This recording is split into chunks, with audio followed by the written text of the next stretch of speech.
So in my last podcast, I talked to AJ Jacobs about gratitude, and AJ wrote a book called Thanks 1,000, where he literally went out to thank everyone who was involved in the creation of his morning cup of coffee. So he spoke to the barista and thanked her, and he spoke to the person who made the lid on his coffee cup and he thanked him, and he spoke to the person who designed the logo for the coffee shop. And then he travelled all around the world thanking the farmers who grew the coffee, and he thanked the truck drivers who delivered the coffee beans, and so on and so on. And he realized that, everything is connected. To make a single cup of coffee takes the work of literally thousands and thousands of people, right through to the people who work at the kind of water processing plant. We turn on the tap in our house and we get clean water every day, and there's an awful lot of work that goes into that. And there are these things like cups of coffee that we take for granted every day. And I was thinking about my fork.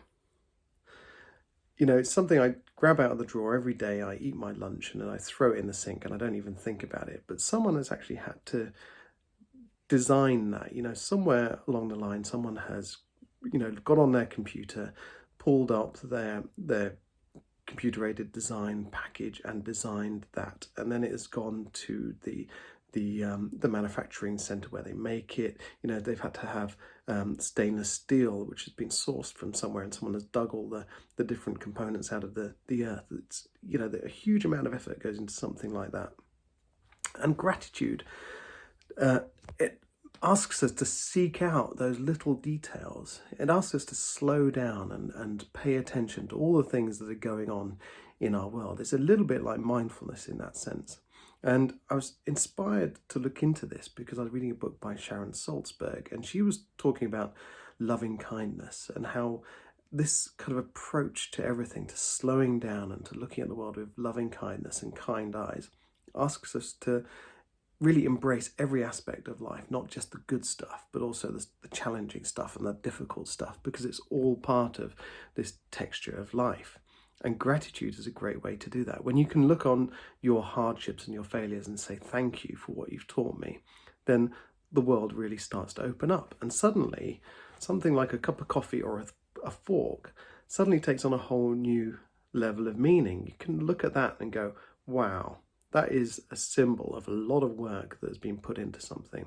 And then when you go out into your day, you see things with an expanded perspective. So you look at the grass that you're walking on, and you think to yourself, that is literally, start off as a tiny seed, and through chemical reactions and biological processes, it's grown into a blade of grass, and that is the result of millions of years of evolution. And it literally takes warmth and light from a star in space that we happen to be revolving around and turns it into energy that animals can eat. And, suddenly life becomes really quite amazing. Flowers growing in the ground, they're literally coming out of the ground. How amazing is that? There are birds flying in the sky, they're defying gravity to fly in the sky. Everything suddenly becomes much more rich and textured. And we can start to appreciate life and stop taking things for granted as much by adopting this kind of attitude of gratitude, if you like. And whatever we think, even if we're having a terrible day, if we can just be grateful for one or two things, then our world gets so much bigger and so much more textured and detailed and richer. There's a real opportunity to savor life in all its flavors and its textures. So there's a thought for the day on why we should adopt an attitude of gratitude. Because when we do, suddenly we realize that actually we're the wealthiest people on earth.